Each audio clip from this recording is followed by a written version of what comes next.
Nunca pensé que las palabras más crueles vendrían de la boca de mi propio hijo. Esas palabras que cortan más profundo que cualquier cuchillo que duelen, más que cualquier enfermedad.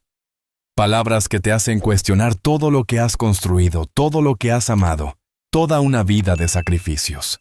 Viejo, no te necesitamos más, así me lo dijo. Con esa frialdad, con ese desprecio, como si yo fuera un estorbo, como si mis 72 años de vida no valieran nada. Como si todos esos años criándolo, alimentándolo, educándolo, pagando sus estudios, hubieran sido un error. Antes de continuar, suscríbete al canal y activa la campanita porque lo que vas a escuchar, no lo vas a creer. Escuché esas palabras mientras estaba sentado en mi propia sala, en la casa que construí con mis propias manos, la casa donde él creció, la casa donde su madre y yo pasamos 43 años de matrimonio.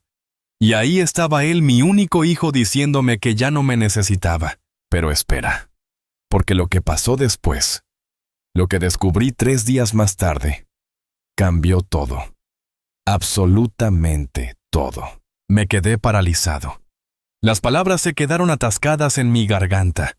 Sentí como si el aire se hubiera escapado de la habitación. Mi corazón latía tan fuerte que pensé que todos podían escucharlo.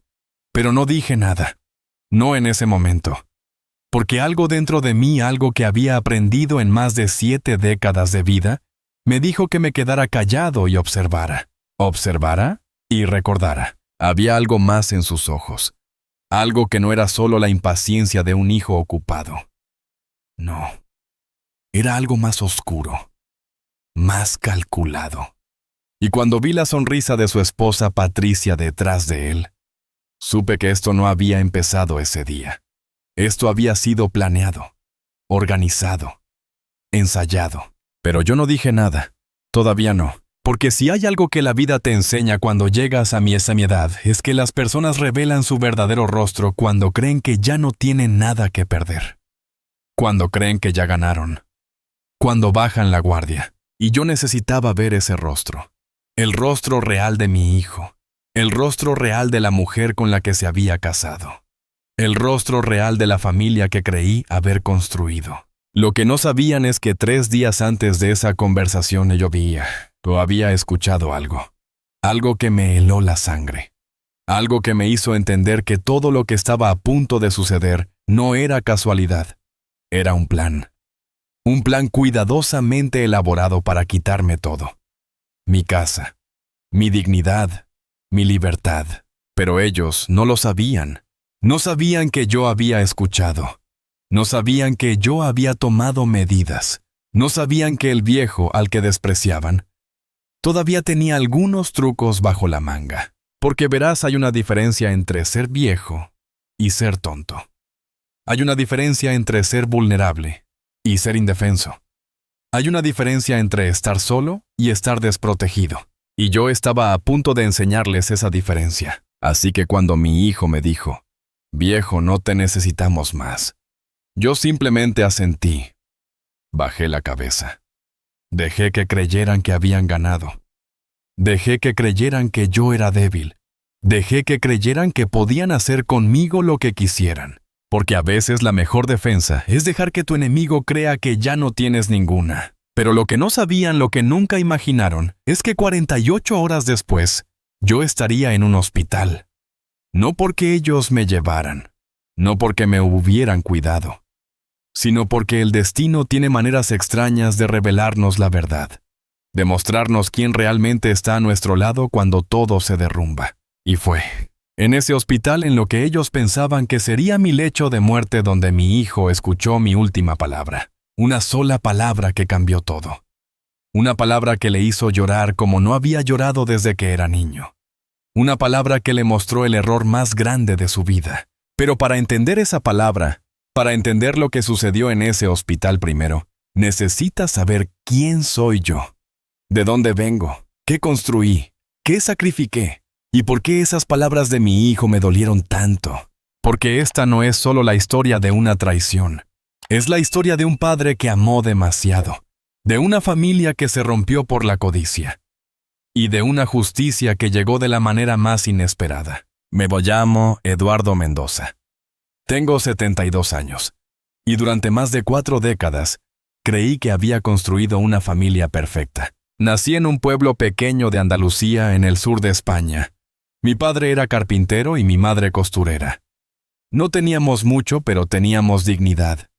Teníamos valores. Teníamos respeto. Cosas que pensé que le había transmitido a mi hijo. Cosas en las que aparentemente me equivoqué. Cuando tenía 25 años conocí a María. Mi María. La mujer que cambió mi vida. Ella trabajaba en una panadería cerca del taller donde yo había empezado a trabajar como mecánico. Cada mañana yo pasaba por allí solo para verla sonreír, para escuchar su voz, para sentir que el mundo tenía sentido. Nos casamos un año después. Fue una boda sencilla. No teníamos dinero para grandes celebraciones, pero teníamos amor. Teníamos sueños. Teníamos un futuro por delante. Y teníamos a Roberto, nuestro hijo. Nuestro único hijo. El niño que llegó 3 años después de nuestra boda y que se convirtió en el centro de nuestro universo. El niño por el que trabajé doble turno durante años. El niño por el que María se quedaba despierta hasta tarde ayudándolo con las tareas. El niño que fue a la universidad porque nosotros no pudimos. El niño que ahora me miraba como si yo fuera basura. Trabajé durante 47 años. 47 años levantándome a las 5 de la mañana. 47 años llegando a casa con las manos sucias de aceite. 47 años sacrificando mis sueños para que mi familia pudiera tener los suyos. Y cuando finalmente pude jubilarme, cuando finalmente pensé que podría descansar, disfrutar de mi casa, de mi jardín, de mis libros, María se enfermó. Cáncer. La palabra que ninguna familia quiere escuchar. La palabra que te roba el sueño. La palabra que te hace cuestionar todo en lo que crees. Durante 2 años luché junto a ella. Durante 2 años la acompañé a cada cita médica, a cada sesión de quimioterapia, a cada momento de dolor. Durante 2 años rogué. Negocié con Dios. Prometí cualquier cosa con tal de que ella se quedara. Pero hace 3 años María se fue. Me dejó solo en esta casa. Solo con los recuerdos. Solo con el silencio. Y Roberto, mi hijo, apenas vino al funeral. Llegó tarde. Se fue temprano.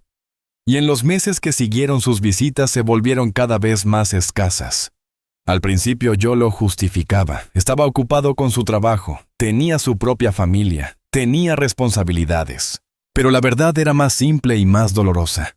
Ya no le importaba, o más bien solo le importaba una cosa: la casa. Esta casa de 3 pisos en el centro de Madrid que María y yo habíamos comprado con tanto esfuerzo hace 30 años. Esta casa que ahora vale casi 1 millón de euros. Esta casa que es lo único que me queda de una vida de trabajo. Esta casa que Roberto y Patricia querían para ellos. Lo supe cuando empecé a notar las miradas, las conversaciones que se cortaban cuando yo entraba a una habitación. Las preguntas sobre documentos, sobre escrituras, sobre mi testamento. Al principio pensé que estaba paranoico, que mi soledad me estaba volviendo desconfiado, que estaba viendo cosas que no existían. Pero entonces llegó ese domingo, el domingo en que todo cambió. Era uno de esos raros domingos en que Roberto había aceptado venir a comer. Hacía casi 2 meses que no lo veía. 2 meses en que yo había estado solo en esta casa grande, demasiado grande para un hombre solo. Preparé su comida favorita. Cocido madrileño. El mismo que María solía hacer. Pasé toda la mañana cocinando, limpiando, asegurándome de que todo estuviera perfecto. Como si preparar la comida perfecta pudiera traer de vuelta al hijo que había perdido. Llegaron a las 2, Roberto y Patricia. Ninguna sonrisa. Ningún abrazo. Solo un beso frío en la mejilla y un «Hola papá» sin emoción. Patricia ni siquiera eso. Solo un gesto con la cabeza. Comimos en silencio. Bueno, yo intenté hacer conversación. Pregunté por su trabajo, por sus planes, por su vida. Pero las respuestas eran cortas. Monosílabos. como si estar ahí fuera una obligación molesta. Y entonces, después del postre, Roberto carraspeó. Ese sonido. Ese maldito sonido de alguien que está a punto de decir algo importante. Algo que ha estado practicando. Algo que ha estado esperando el momento adecuado para soltar. Papá dijo, tenemos que hablar. Dejé mi taza de café. Miré sus ojos. Y ahí, en esos ojos que alguna vez fueron los de un niño inocente, vi algo que nunca había visto antes. Codicia. Patricia y yo hemos estado pensando, comenzó Roberto, y ahí estaba. Ese Patricia y yo que ya no era tú y yo, papá e hijo. Ahora era él y ella. Una unidad. Un frente. Patricia se inclinó hacia adelante. Sus ojos brillaban con algo que no pude identificar en ese momento. Ahora sé que era anticipación. Estaba esperando este momento. Lo había planeado. Lo había ensayado frente al espejo, probablemente. Esta casa es muy grande para ti solo, papá. Continuó Roberto usando ese tono que la gente usa cuando habla con niños pequeños, o con ancianos que consideran incapaces. No tiene sentido que estés aquí subiendo y bajando escaleras a tu edad. ¿Qué pasa si te caes? ¿Qué pasa si te pasa algo y nadie se enteras? Tomé otro sorbo de café. Estaba frío ya, pero necesitaba algo que hacer con mis manos. Algo que me mantuviera anclado a la realidad mientras escuchaba a mi hijo sugerir lo impensable. Hay residencias muy buenas, agregó Patricia. Su voz era dulce, demasiado dulce, como el azúcar que escondes el veneno. Lugares donde estarías acompañado, donde tendrías atención médica, donde no estarías solo todo el día. Miré alrededor de mi comedor, las paredes donde todavía colgaban las fotografías de María, la mesa donde habíamos celebrado cada cumpleaños, cada Navidad, cada momento importante de nuestras vidas. El aparador que María había escogido en un mercadillo hace 25 años y que había restaurado con tanto cariño. Y nosotros podríamos mudarnos aquí, dijo Roberto, y ahí estaba. La verdad, desnuda, sin adornos. Nuestro apartamento es pequeño. Estamos pensando en tener hijos, necesitamos espacio. Noté cómo evitaba mi mirada mientras decía esto. Cómo sus dedos tamborealeaban nerviosamente sobre la mesa. Señales que conocía bien porque yo las había visto en él desde que era niño. Desde la vez que rompió el jarrón favorito de María y trató de culpar al gato. Desde la vez que suspendió matemáticas y escondió el boletín durante semanas. Mi hijo estaba mintiendo. O al menos, no estaba diciendo toda la verdad. «Podríamos vender nuestra propiedad actual», continuó Patricia tomando el relevo. Trabajaban bien juntos, tenía que admitirlo, como un equipo bien ensayado. Y con ese dinero más lo que ahorraríamos al no tener que pagar 2 hipotecas, podríamos pagar una residencia realmente buena para ti, de las mejores. Una residencia. Me querían meter en una residencia, encerrarme entre paredes blancas y olor a desinfectante mientras ellos vivían en la casa que María y yo construimos, mientras dormían en nuestra habitación. Mientras Patricia reorganizaba los muebles de María, mientras borraban cada rastro de nosotros. «Es lo más sensato», insistió Roberto. «A tu edad necesitas cuidados, y nosotros no podemos estar viniendo todo el tiempo a ver si estás bien». «No han venido en 2 meses», dije. Fueron las primeras palabras que pronuncié desde que empezó esta conversación. Mi voz sonó más tranquila de lo que esperaba. Más controlada. Roberto parpadeó. Patricia se tensó. «Eso es exactamente lo que queremos decir, papá». Roberto se recuperó rápido. «Estamos muy ocupados, tenemos nuestras vidas, nuestros trabajos. No es justo para ti estar aquí dependiendo de que nosotros tengamos tiempo». «No dependo de ustedes», respondí. «Vivo mi vida, tengo mi rutina, tengo mis vecinos, tengo mi jardín. Papá, sé realista». La voz de Roberto subió un poco. La paciencia se estaba agotando. La máscara de preocupación filial estaba empezando a resquebrajarse. «Tienes 72 años. ¿Cuánto tiempo más crees que podrás vivir solo?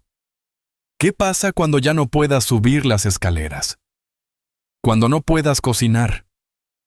Cuando necesites ayuda para vestirte. Cuando ese día llegue», dije despacio, eligiendo cada palabra con cuidado, Tomaré mis propias decisiones.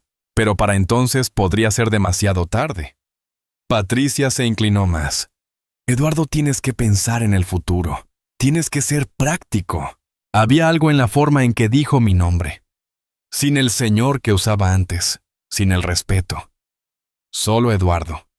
Como si ya hubiera decidido que mi opinión no importaba. Que era solo cuestión de tiempo antes de que se diera. Esta casa vale mucho dinero ahora, continuó Roberto, y ahí estaba de nuevo. La verdad asomándose entre las grietas de sus mentiras. El mercado está alto. Si la vendes ahora podrías... No voy a vender mi casa, dije. Firme. Claro. El silencio que siguió fue denso, pesado. Podía sentir la frustración emanando de ellos como calor. Papá, tienes que ser razonable. Roberto empezó de nuevo. Soy perfectamente razonable, interrumpí. Lo que no soy es tonto. Patricia se echó hacia atrás en su silla. Sus ojos se entrecerraron ligeramente. La dulzura había desaparecido. Nadie está diciendo que seas tonto, dijo Roberto, pero su tono decía lo contrario. Solo estamos tratando de ayudarte. ¿Ayudarme? ¿O ayudarse a ustedes mismos? Las palabras salieron antes de que pudiera detenerlas. Pero una vez dichas no había vuelta atrás. Roberto se puso rígido. Su rostro se enrojeció. ¿Cómo puedes decir eso?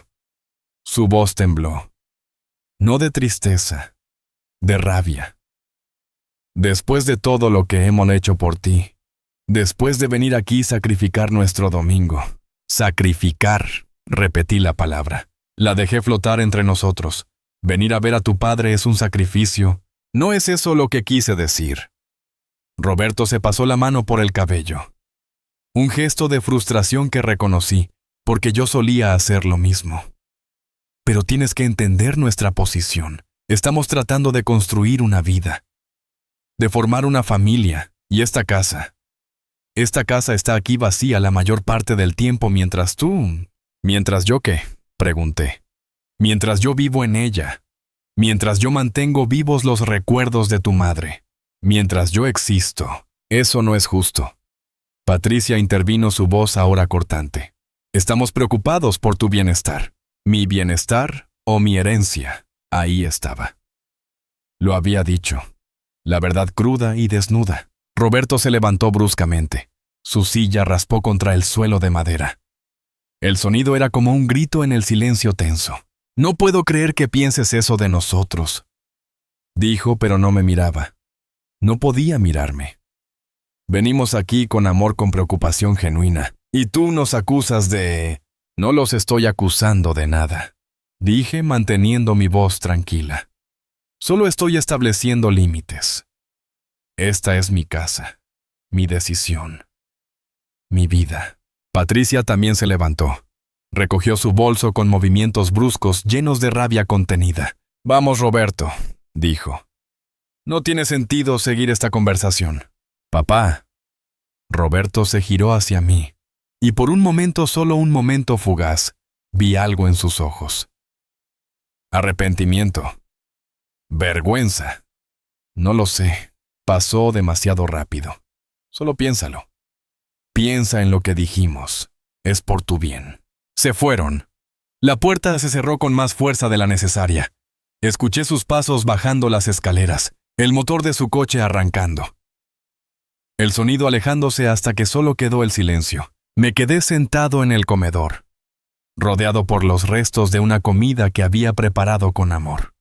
Rodeado por el eco de palabras que nunca pensé escuchar de mi hijo.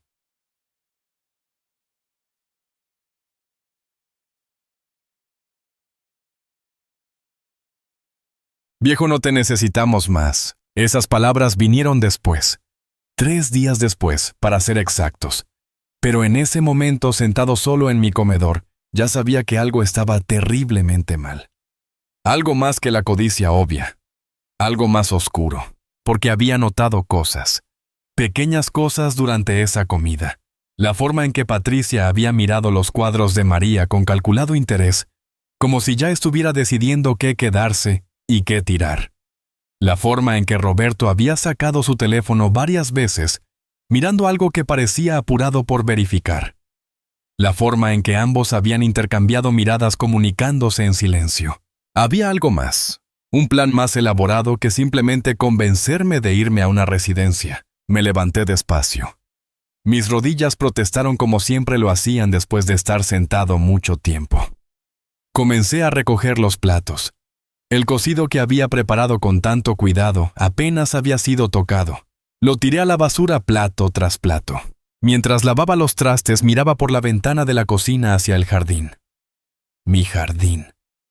El jardín donde María solía plantar rosas, donde habíamos enseñado a Roberto a andar en bicicleta, donde habíamos celebrado su graduación con una pequeña fiesta. ¿Qué había salido mal? ¿En qué momento perdí a mi hijo? ¿O nunca lo tuve realmente? Esa noche no pude dormir. Me quedé en la sala en el sillón donde María solía sentarse a leer. La casa crujía con esos sonidos nocturnos que una casa vieja hace. Sonidos que ya no me asustaban. Sonidos que eran como compañía. Pensé en llamar a Roberto. En disculparme. En decirle que lo pensaría, en mantener la paz. Pero algo me detenía. Ese instinto que se desarrolla después de vivir tanto. Ese sexto sentido que te dice cuando algo no está bien. Decidí que esperaría. Observaría. Escucharía. No sabía entonces que solo tendría que esperar 3 días. 3 días para descubrir la verdad. 3 días para que todo cambiara. Pero esa noche, solo sabía que algo oscuro se estaba gestando. Y que necesitaba estar preparado. La casa estaba en silencio. Pero yo estaba completamente despierto. 3 días después, todo se desmoronó. Era martes. Lo recuerdo porque los martes siempre iba al mercado temprano. Me gustaba llegar cuando los puestos acababan de abrir, cuando las verduras todavía tenían rocío, cuando los vendedores aún sonreían, antes de que el cansancio del día los alcanzara. Pero ese martes algo me hizo quedarme en casa. Una sensación extraña. Un peso en el pecho que no podía explicar. María solía decir que yo tenía intuición, que presentía las cosas antes de que sucedieran. Ojalá hubiera estado equivocado esta vez. Estaba en el jardín podando los rosales de María cuando escuché voces en el piso de arriba. Voces que venían de mi habitación. La ventana estaba abierta y las voces flotaban hacia abajo claras como el agua. Roberto. Y Patricia. Mi corazón se aceleró. No había escuchado la puerta. No había escuchado que entraran. ¿Cuánto tiempo llevaban ahí? ¿Cómo habían entrado? Y entonces recordé. La llave. Le había dado una llave a Roberto hace años para emergencias, para que pudiera entrar si algo me pasaba. Nunca pensé que la usaría para entrar sin permiso, sin avisarme. Dejé las tijeras de podar en el suelo. Mis manos temblaban. Algo me decía que no debía subir, que debía quedarme donde estaba, que necesitaba escuchar. Me acerqué más a la casa directamente debajo de la ventana de mi habitación. Mira cuántas cosas tiene guardadas aquí. La voz de Patricia sonaba molesta. Todo esto es basura. Lo primero que haré es tirarlo todo. Escuché el sonido de cajones abriéndose, de cosas siendo movidas. Estaban revisando mis pertenencias, mis cosas privadas, las cartas de María, sus joyas, nuestras fotografías. Cuidado con eso, dijo Roberto. Algunas de esas cosas podrían valer algo. ¿Con qué? Estas fotos viejas, estos papeles amarillentos. Patricia se rió. Una risa cortante. Tu padre es un acumulador. Guarda basura con valor sentimental. Sentí como si me hubieran golpeado en el estómago. Esas cosas eran mi vida. Cada carta que María me había escrito. Cada fotografía de Roberto de bebé, de niño, de adolescente. Cada recuerdo de 43 años de matrimonio. Basura. Ella las llamaba basura. Solo necesitamos encontrar el testamento, dijo Roberto. Su voz sonaba tensa. Urgente. Tiene que estar aquí, en algún lugar. El abogado dijo que lo tiene en casa. Mi respiración se detuvo. El testamento. Estaban buscando mi testamento. ¿Y qué pasa si ya lo cambió después de nuestra conversación del domingo? La voz de Patricia sonaba preocupada ahora. Ese viejo terco podría haber hecho cualquier cosa. No tuvo tiempo. Roberto abrió otro cajón. Han pasado solo 3 días. Y además conoces a mi padre. Es lento para todo. Probablemente todavía está pensándolo. Lento y senil, agregó Patricia. Perfecto para nosotros. Senil. Me llamaron senil. Mira esto, dijo Roberto. Papeles del banco. Tiene más dinero del que pensaba. Casi 200.000 euros en ahorros. 200.000. La voz de Patricia subió de tono.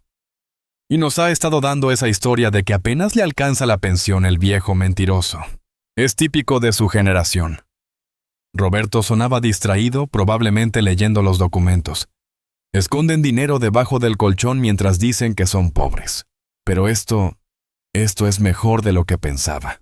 Entre la casa y el dinero. Patricia estaba calculando. Podía imaginarla con esos ojos brillantes contando cifras.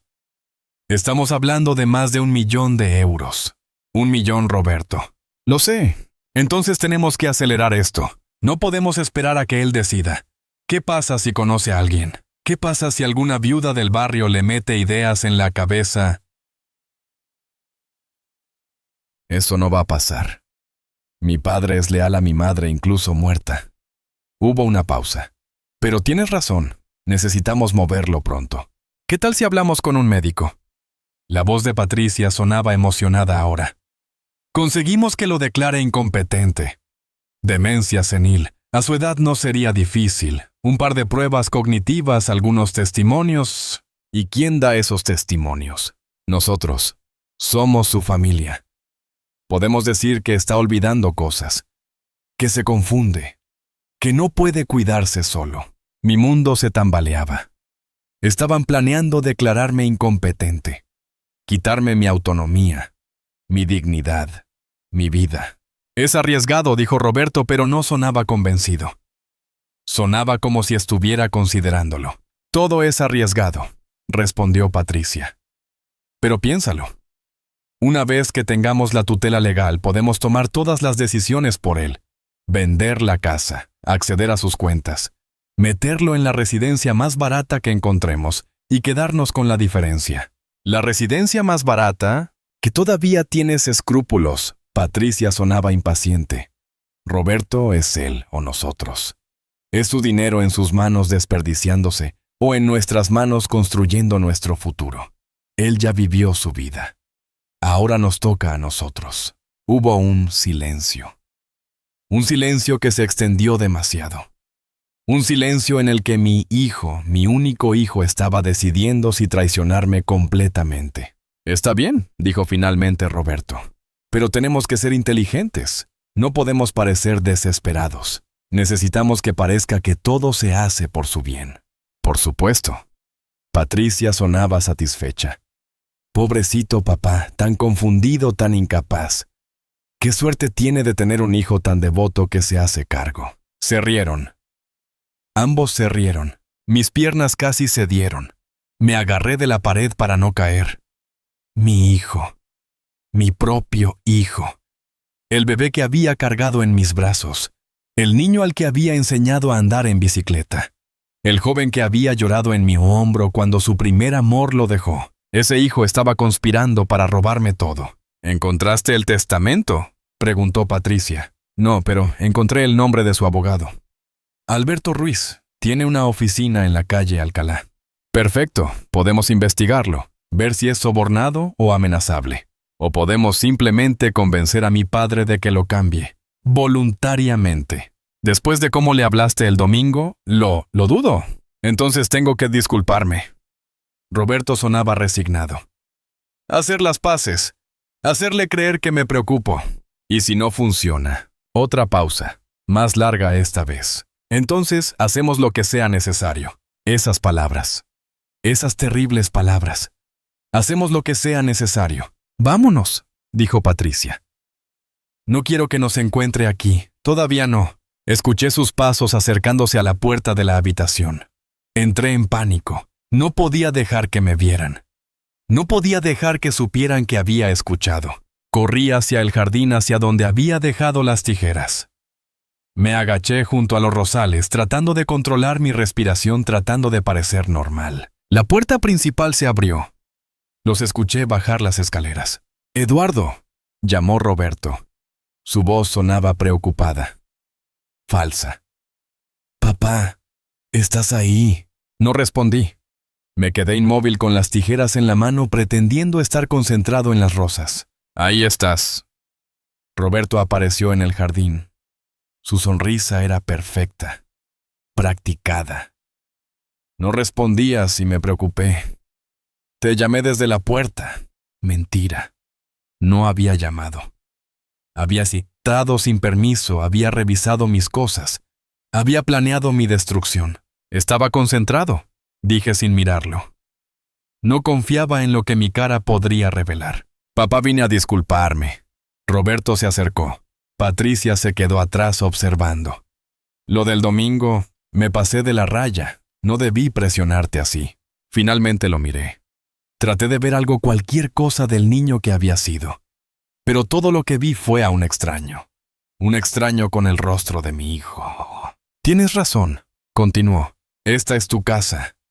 Tu decisión. Fue egoísta de mi parte sugerir otra cosa. Las palabras eran correctas. El tono era perfecto. Pero yo había escuchado la verdad minutos antes.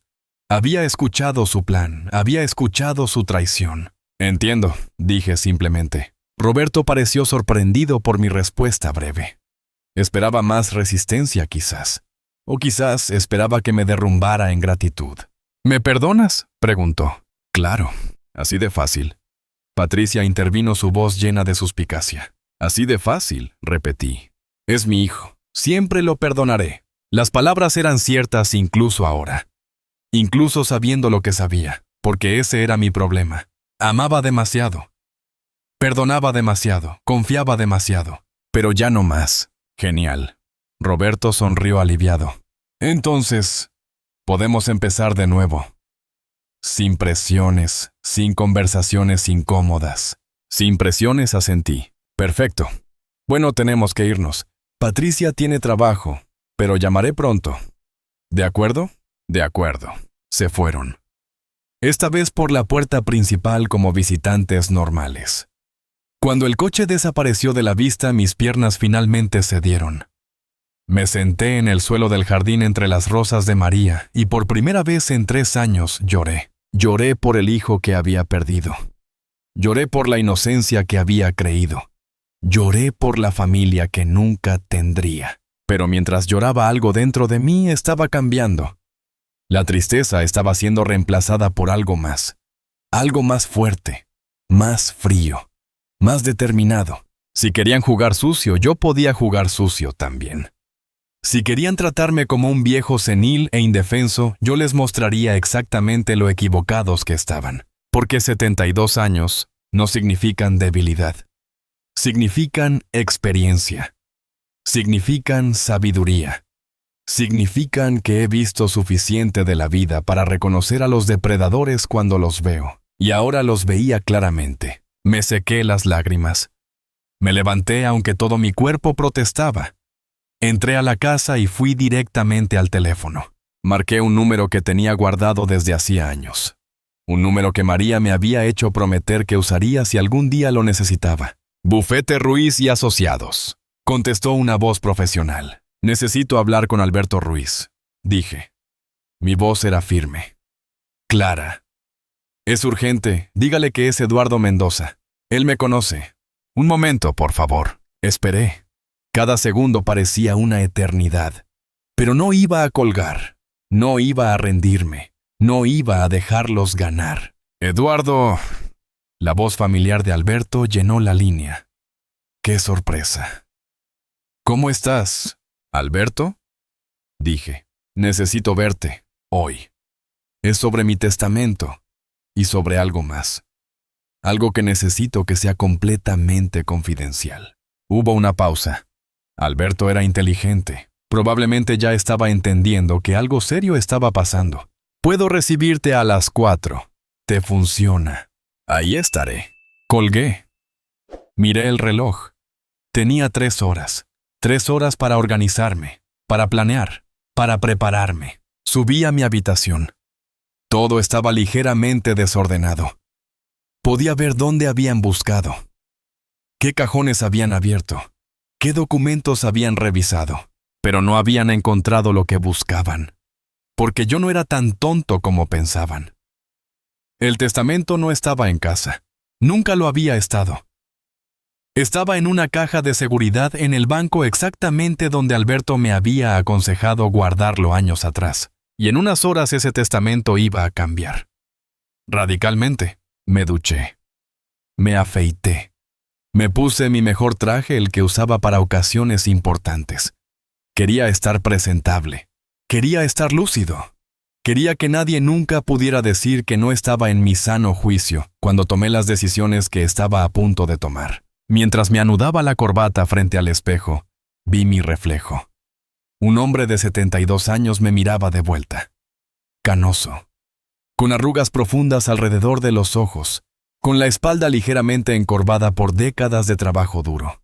Pero mis ojos estaban claros, alertas, determinados. María, dije en voz baja al espejo como si pudiera escucharme. Perdóname por lo que voy a hacer. Pero tengo que protegerme. Tengo que proteger lo que construimos juntos. El espejo no respondió. Pero sentí de alguna manera que ella entendía, que ella aprobaría, porque María también era fuerte. María también era inteligente. María nunca habría dejado que nadie la pisoteara sin importar quién fuera. Y yo tampoco lo haría. Salí de casa a las 3. El bufete de Alberto estaba a 20 minutos en metro. Podría haber tomado un taxi, pero necesitaba el tiempo para pensar, para procesar, para estar seguro de lo que estaba a punto de hacer. En el metro miraba a las personas a mi alrededor.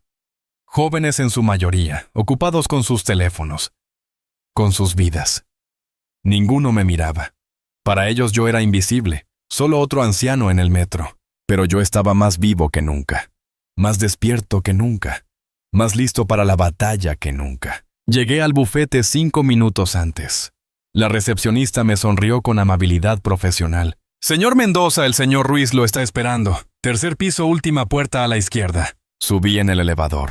Mis manos ya no temblaban. Mi corazón latía con normalidad. Estaba en calma, en completo control. Porque sabía algo que Roberto y Patricia no sabían. Algo que estaba a punto de cambiar todo. Llamé a la puerta. «Adelante», dijo Alberto. Entré. Y cuando lo hice no era como el Eduardo de hace una semana. No era el padre dolido. No era el viudo solitario. No era el viejo que podían manipular. Era un hombre con un plan. Y ese plan acababa de comenzar. Alberto me miró por encima de sus gafas. Llevábamos 40 minutos hablando. 40 minutos en los que le conté todo. Cada palabra que había escuchado. Cada detalle de la traición. Cada segundo del dolor. «Eduardo», dijo finalmente, su voz llena de algo que sonaba como lástima. Y yo odiaba esa lástima. Odiaba ser el viejo al que todos compadecían. «No necesito tu compasión, Alberto. Necesito tu consejo legal», asintió. Profesional de nuevo. «Lo que te propongo es esto», comenzó a explicar. «Pero tienes que estar completamente seguro. Una vez que hagamos estos cambios, no hay vuelta atrás sin complicaciones». «Estoy seguro». Pero mientras salía de su oficina 2 horas después con documentos firmados y un plan en marcha, la certeza comenzó a desmoronarse. En el metro de regreso me senté en el mismo asiento donde había estado horas antes. Pero ahora era diferente. Ahora el peso de lo que había hecho comenzaba a presionar mi pecho. Había cambiado mi testamento. Completamente. Roberto ya no era mi heredero principal. Patricia no recibiría nada. La casa sería vendida después de mi muerte y el dinero iría a una fundación en nombre de María. Era lo correcto, lo justo, lo inteligente. Entonces, ¿por qué me sentía tan vacío? Llegué a casa cuando el sol comenzaba a ponerse. La casa estaba en penumbras, no encendí las luces. Me quedé en la oscuridad sentado en el sillón de María mirando las sombras trepar por las paredes. Y ahí, en esa oscuridad, todo me golpeó de una vez. Mi hijo me había traicionado. No era una teoría. No era paranoia. Era real. tan real como el aire que respiraba, tan real como el dolor que ahora desgarraba mi pecho.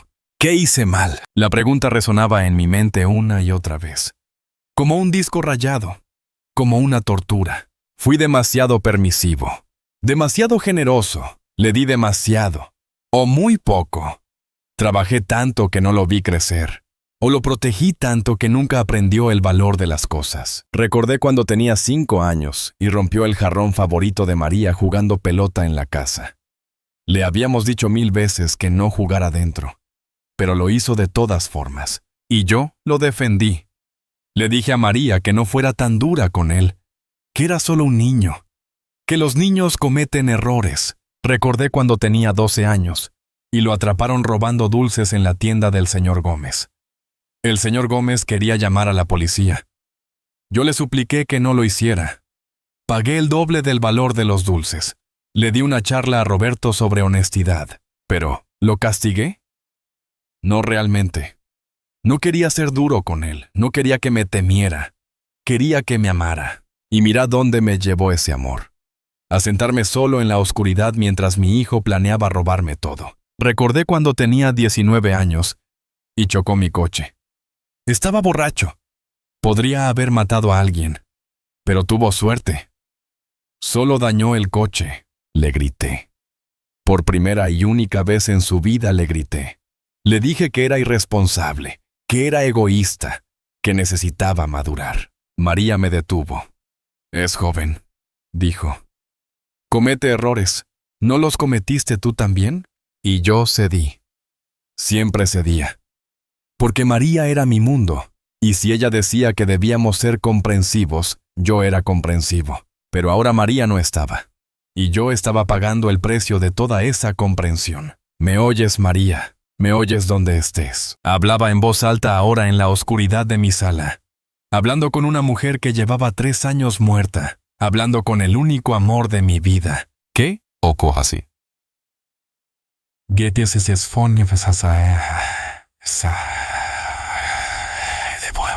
El silencio fue mi única respuesta. El silencio y la oscuridad. Pensé en Roberto de bebé, tan pequeño, tan perfecto, con esos ojos enormes que me miraban con completa confianza, completo amor. ¿Dónde se fue ese bebé? ¿En qué momento se convirtió en el hombre que escuché en mi habitación, planeando mi destrucción? Me levanté. Mis rodillas protestaron. Todo mi cuerpo protestaba. Subí las escaleras lentamente agarrándome del pasamanos que había instalado después de que María muriera. Entré a la habitación de Roberto, la que había sido suya cuando era niño, la que había mantenido exactamente igual desde que se fue a la universidad.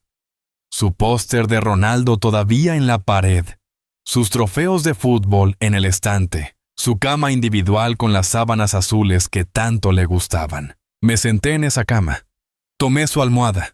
Todavía olía ligeramente a él. O quizás era mi imaginación. Quizás era solo el deseo de que todavía existiera algo del niño que había sido. Lloré. Dios, cómo lloré. No con dignidad. No en silencio. Lloré con sollozos que sacudían todo mi cuerpo.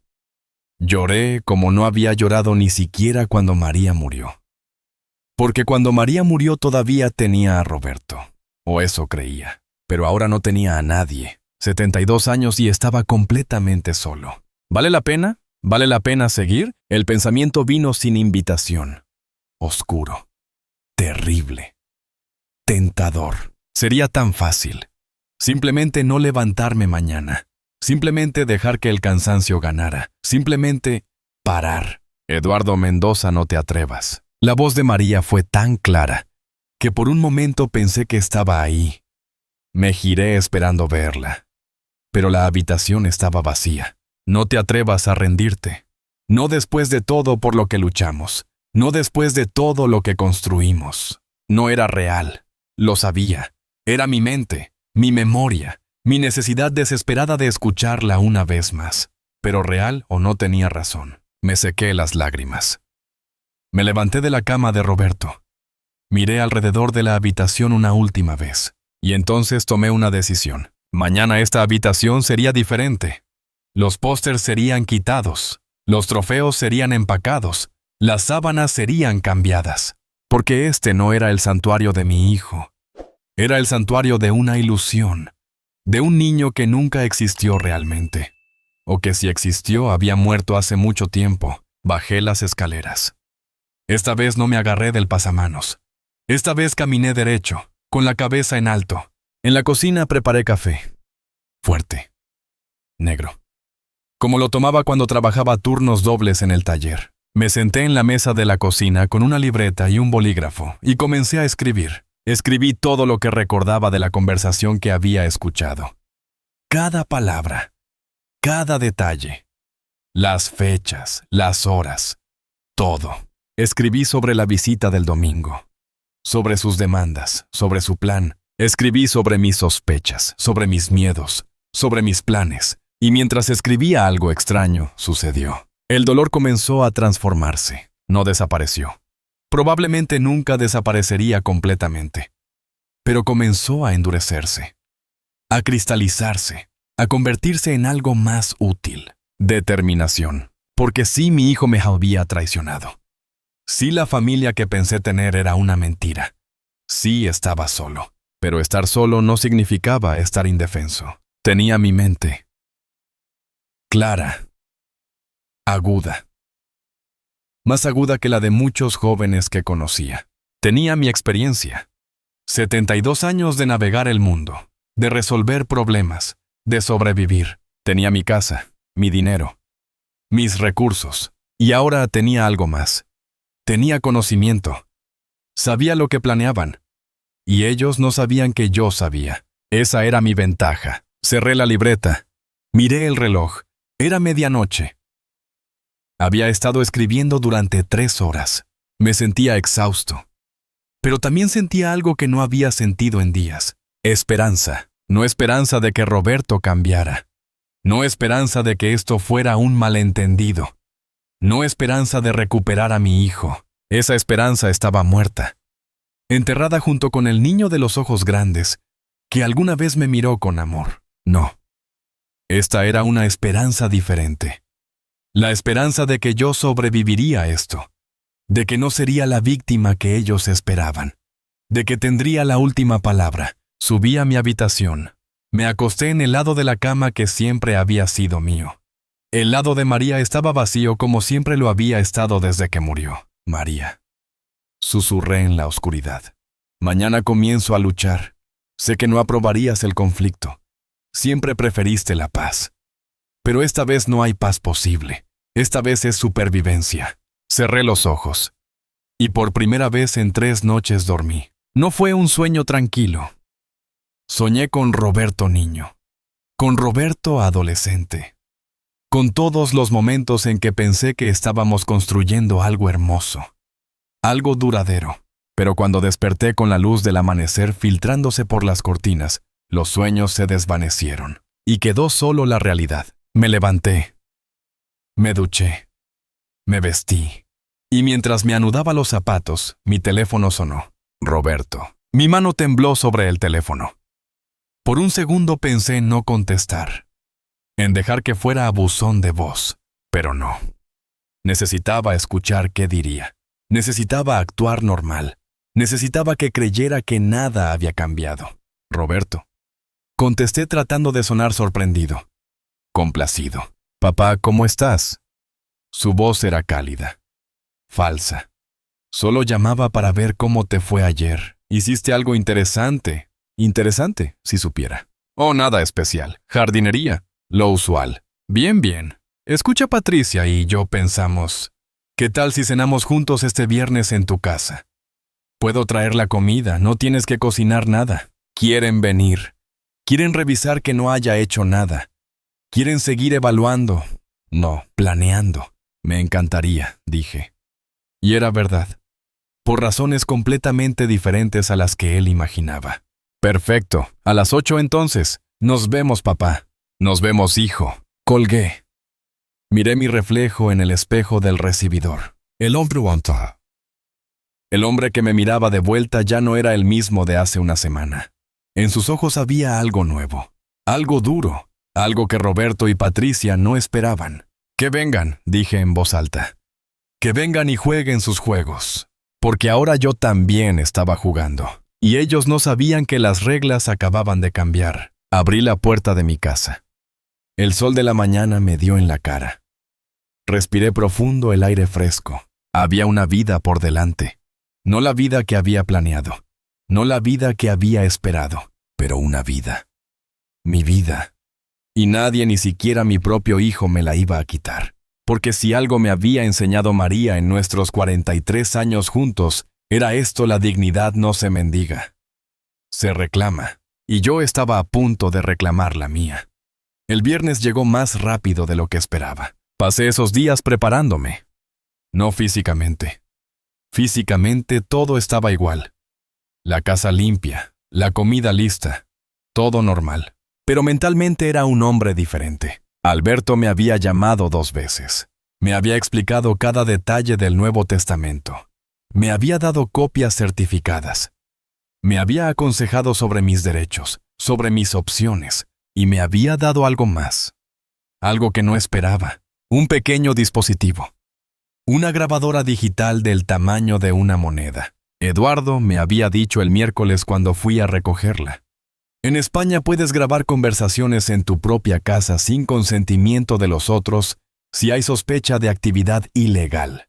Y planear declararte incompetente falsamente, eso es ilegal. La grabadora estaba ahora en mi bolsillo. Pequeña, silenciosa, pero poderosa. A las 8 en punto el timbre sonó. Respiré profundo. Abrí la puerta. Papá. Roberto entró con una sonrisa enorme. Llevaba bolsas de comida. Patricia venía detrás con una botella de vino. Eduardo, me saludó ella. Todavía sin el señor. Te trajimos tu favorito, pollo asado. Qué considerados, dije haciéndome a un lado para dejarlos pasar. Los observé mientras entraban. Roberto miraba alrededor como evaluando. Patricia tocaba las cosas casualmente como ya sintiendo que eran suyas. Siéntense, dije. Preparo la mesa. No, papá. Roberto dejó las bolsas en la cocina. Hoy nosotros servimos. Tú descansa. Me senté en la sala. Mi mano rozó el bolsillo donde estaba la grabadora. Ya estaba encendida. Ya estaba grabando. Escuché sus voces en la cocina, bajas, susurradas. ¿Cómo lo ves?, preguntó Patricia. Tranquilo. Demasiado tranquilo, quizás. ¿Crees que sospecha algo? Imposible. Somos cuidadosos. Y él es, ya sabes, viejo. Confía demasiado. Viejo. Confía demasiado. Salieron de la cocina con platos servidos. Sonrisas perfectas de nuevo. «Listo», dijo Roberto. «A comer». La cena fue extrañamente normal. Hablamos de cosas triviales. El clima, las noticias, el fútbol. Como una familia normal. Pero yo observaba. Cada mirada que intercambiaban. Cada pausa calculada. Cada palabra cuidadosamente escogida. Estaban esperando el momento adecuado. Llegó con el postre. «Papá». Roberto se limpió la boca con la servilleta. «Hay algo de lo que queremos hablarte. Aquí vamos». «Claro», dije tranquilamente. «Patricia y yo hemos estado muy preocupados por ti». Comenzó. Su cara era la imagen perfecta de la preocupación. «Viviendo solo aquí. A tu edad». «Ya hablamos de esto», respondí. Lo sé», levantó las manos. «Pero desde entonces hemos investigado. Y encontramos algo que creemos que te va a interesar». Patricia sacó un folleto de su bolso. Lo puso frente a mí. Residencia Villa Esperanza. Leí en voz alta. «Es una de las mejores residencias de Madrid», explicó Patricia. «Tiene jardines, actividades, atención médica las 24 horas. Y hablamos con ellos», continuó Roberto. «Tienen un espacio disponible. Pero tenemos que decidir pronto porque la lista de espera es larga». Tomé el folleto, lo miré. Fotos bonitas de ancianos sonrientes. Habitaciones luminosas. Enfermeras atentas. «¿Cuánto cuesta?», pregunté. Roberto y Patricia intercambiaron una mirada. «Eso no es importante ahora», dijo Roberto. «Lo importante es tu bienestar». «Roberto», dije firmemente. «¿Cuánto cuesta?», suspiró. 2.000 euros al mes. 2.000. repetí. Y dijeron que con el dinero de vender su apartamento y lo que ahorrarían podrían pagar una de las mejores residencias. Silencio. 2,000 al mes son 24,000 al año. Continué. Mi mente calculaba rápido. Esta casa vale casi 1,000,000. Mis ahorros son 200,000. Si me meten en una residencia de 2,000 al mes y se quedan con todo lo demás, los vi palidecer. Papá no es así, Roberto intentó interrumpir. No se lo miré directamente a los ojos. Entonces explícame cómo es. Estás malinterpretando, Patricia intervino. Nadie dijo que nos quedaríamos con nada. Solo estamos pensando en lo mejor para ti. Como cuando vinieron el martes. La bomba cayó en el silencio. ¿Martes? Roberto tartamudeó. No vinimos el martes. No, dije tranquilamente. Entraron el martes, con la llave que les di para emergencias. Entraron sin avisarme. Fueron a mi habitación, revisaron mis cosas. El color había drenado completamente de sus rostros. Nosotros. Roberto buscaba palabras. Buscaban mi testamento. Continué. Revisaron mis cajones, mis documentos. Encontraron mis estados de cuenta del banco. Nos estabas espiando. La voz de Patricia subió defensiva. Atacando porque no tenía defensa. Estaba en mi jardín, dije. En mi propia casa. No es espiar.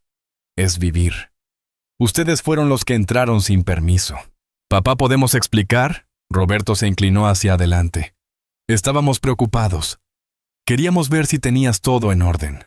Si necesitabas ayuda con papeles o... Mentiroso. La palabra cayó como una piedra. Los escuché, dije.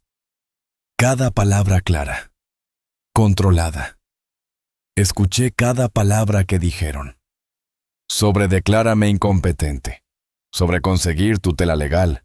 Sobre meterme en la residencia más barata posible y quedarse con la diferencia. Roberto se puso de pie bruscamente. La silla cayó hacia atrás. Estás inventando cosas. ¿Es él o nosotros? Cité a Patricia. Él ya vivió su vida. Ahora nos toca a nosotros. ¿Te suena familiar, Patricia? Su boca se abrió. Se cerró. No salió ningún sonido. Hacemos lo que sea necesario. Ahora cité a Roberto. Esas fueron tus palabras exactas, hijo. ¿Estás confundido? Roberto intentó otra táctica. Su voz ahora condescendiente. A tu edad a veces la memoria juega trucos. A veces escuchamos cosas que no. No estoy confundido. Saqué la grabadora de mi bolsillo. La puse sobre la mesa. Y no inventé nada. El silencio fue absoluto. Has estado grabándonos. La voz de Patricia era apenas un susurro. Grabando esta conversación, corregí. En mi propia casa, donde tengo todo el derecho legal de hacerlo. Roberto miraba la grabadora como si fuera una serpiente. No puedes hacer eso, dijo finalmente. Ya lo hice, respondí. Y también hice otras cosas. Me levanté. Fui al aparador. Saqué un sobre, lo puse sobre la mesa junto a la grabadora. Hace 4 días cambié mi testamento, dije. Alberto Ruiz fue muy eficiente, muy minucioso. No puedes. Roberto agarró el sobre. No puedes cambiar tu testamento sin consultarme.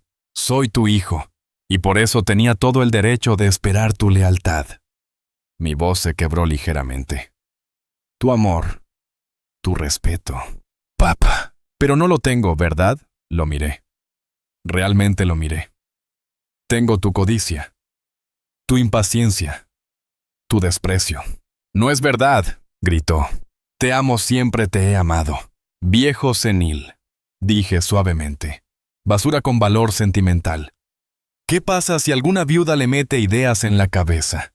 Esas no son palabras de amor, Roberto. Las lágrimas comenzaron a rodar por sus mejillas, pero no supe si eran de arrepentimiento o de rabia por haber sido descubierto. El testamento ahora establece que la casa se venderá después de mi muerte. Continué. El dinero irá a una fundación en nombre de tu madre, para ayudar a familias con cáncer. No puedes hacer eso. Patricia había encontrado su voz.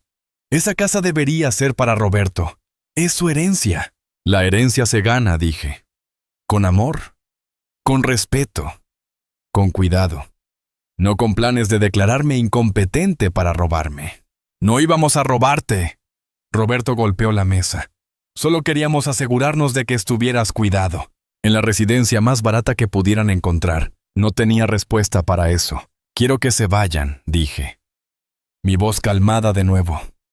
Ahora. Papá, por favor. Roberto dio un paso hacia mí.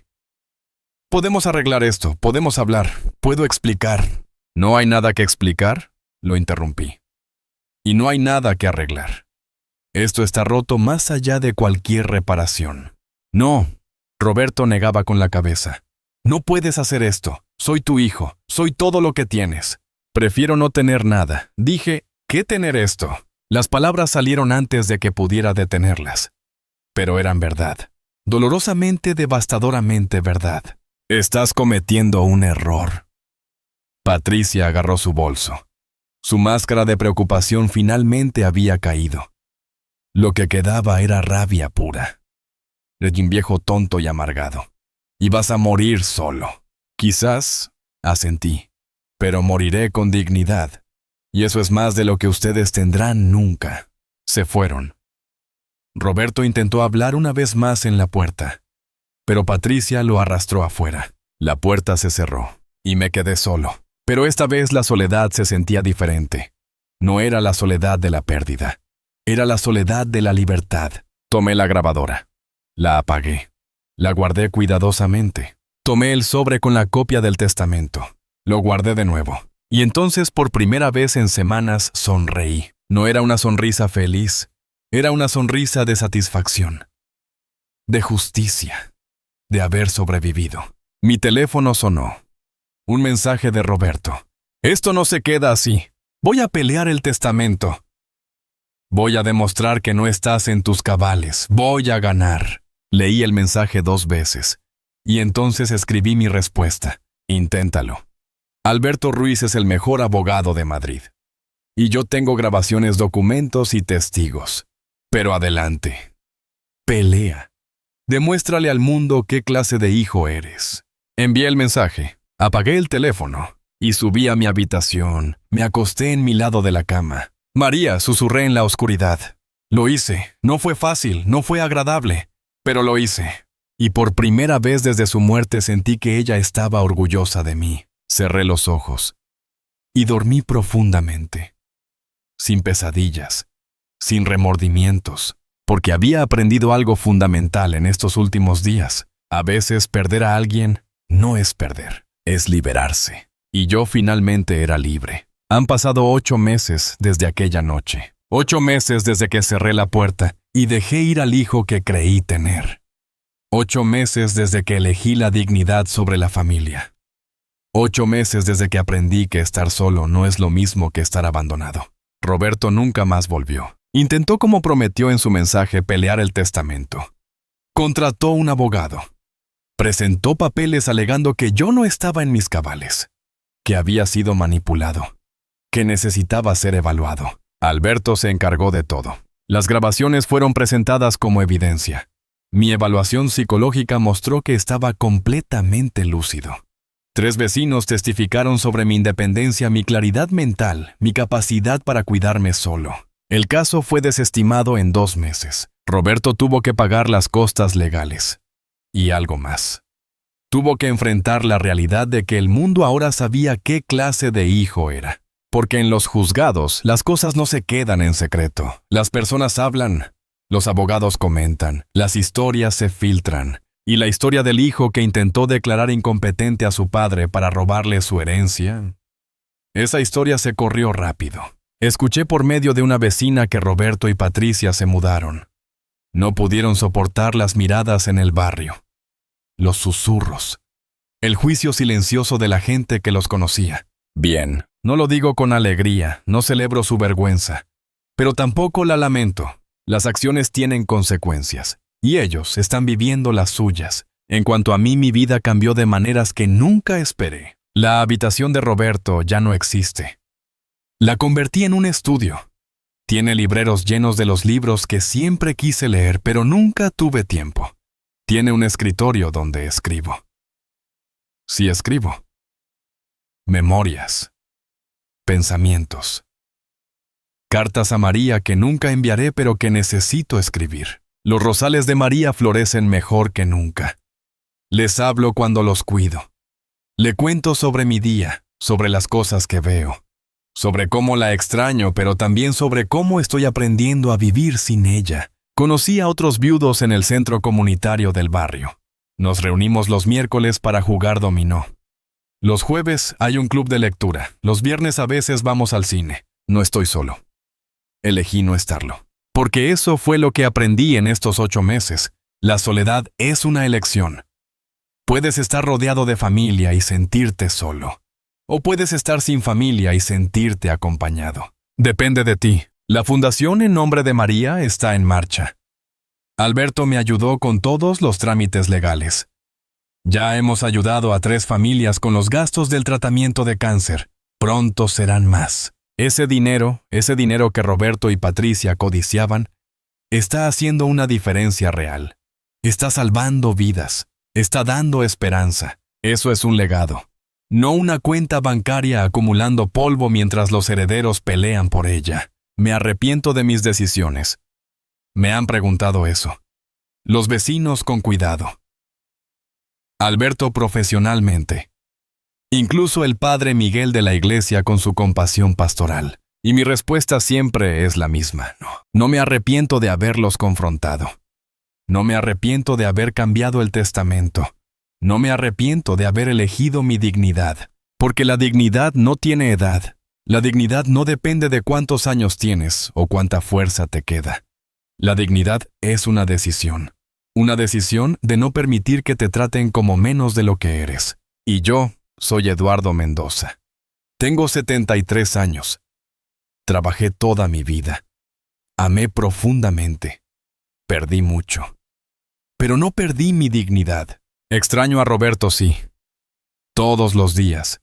Pero no extraño al Roberto que es. Extraño al Roberto que pudo haber sido. Al niño que cargué en mis brazos. Al joven que podría haberse convertido en un hombre de honor. Ese Roberto murió. O quizás nunca existió. No lo sé. Lo que sí sé es que no puedo vivir mi vida esperando que alguien se convierta en quien necesito que sea.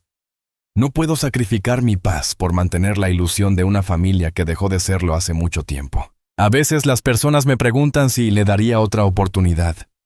Si Roberto viniera arrepentido de verdad pidiendo perdón. La verdad es que no lo sé. Honestamente no lo sé, porque el perdón es complicado cuando la herida es tan profunda.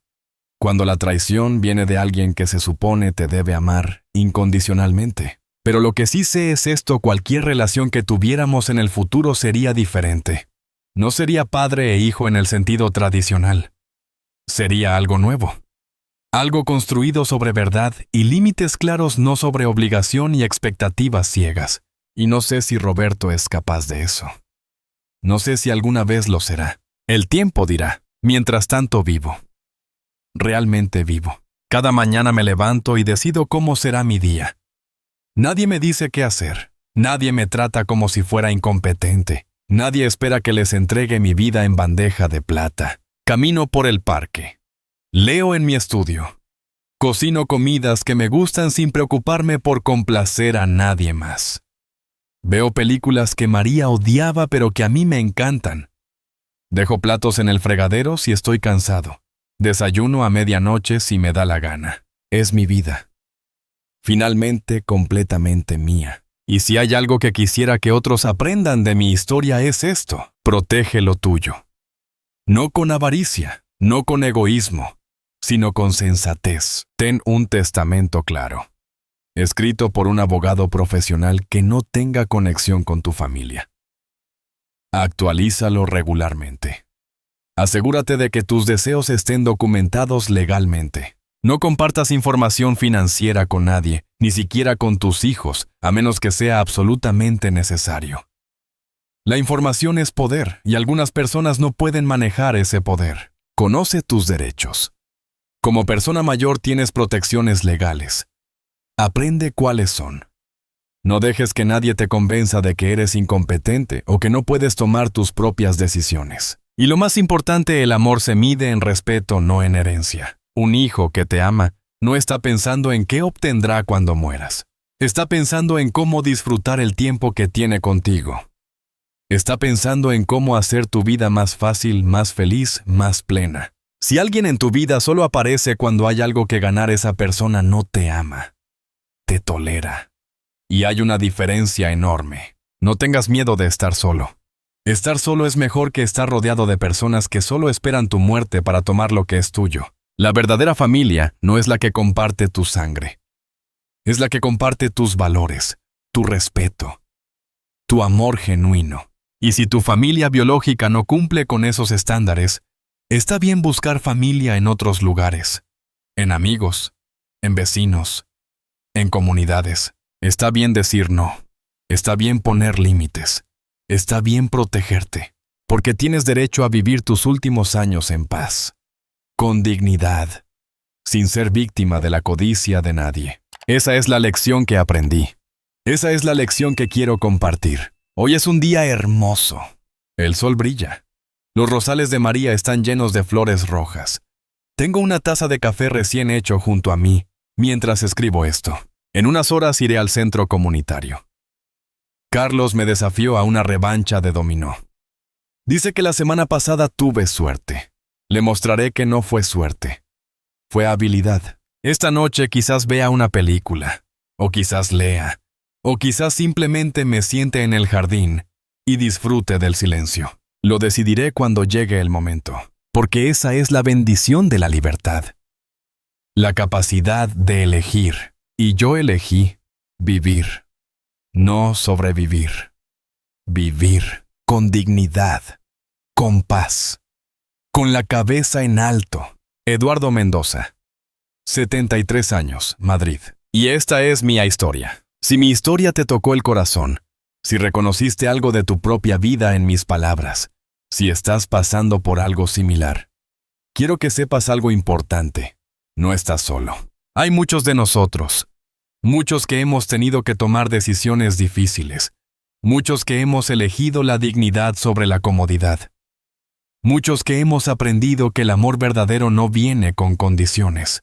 Me gustaría saber desde qué ciudad me estás escuchando. Me gustaría saber si mi historia te ayudó de alguna manera, si te dio valor para hacer lo que necesitas hacer, o si simplemente te hizo sentir menos solo. Déjame un comentario. Cuéntame tu historia, o si no te sientes cómodo compartiendo públicamente está bien también. Solo saber que me escuchaste es suficiente. ¿Has vivido algo similar? ¿Has tenido que enfrentar la traición de alguien cercano? ¿Has tenido que elegir entre la paz familiar y tu propia paz mental? No es fácil, lo sé. Créeme, lo sé, pero es posible. Es posible salir del otro lado. Es posible reconstruir. Es posible encontrar alegría de nuevo. Si estás en medio de tu propia batalla ahora mismo, si alguien está tratando de aprovecharse de ti, de manipularte, de quitarte tu autonomía, por favor busca ayuda. Habla con un abogado. Habla con un trabajador social. Habla con alguien de confianza. No sufras en silencio. No creas que tienes que aguantar porque es familia. La familia verdadera no te hace sufrir. Y si eres joven y estás escuchando esto, por favor aprende. Aprende a valorar a tus mayores, no por lo que tienen, sino por lo que son. Aprende a medir tu éxito no por la herencia que recibes, sino por el legado de amor y respeto que dejas.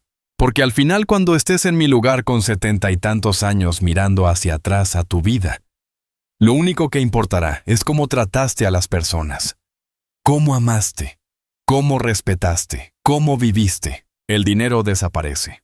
Las casas se venden, los objetos se rompen, pero la forma en que hiciste sentir a alguien, eso permanece. Para siempre. Comparte mi historia con alguien que la necesite. Con ese familiar mayor que quizás está pasando por algo similar. Con ese amigo que está siendo presionado por sus hijos. Con esa persona que necesita escuchar que está bien defenderse. Porque historias como estas necesitan ser contadas, necesitan ser escuchadas, necesitan recordarnos que la dignidad no tiene precio y que nunca es demasiado tarde para reclamarla. Gracias por escucharme.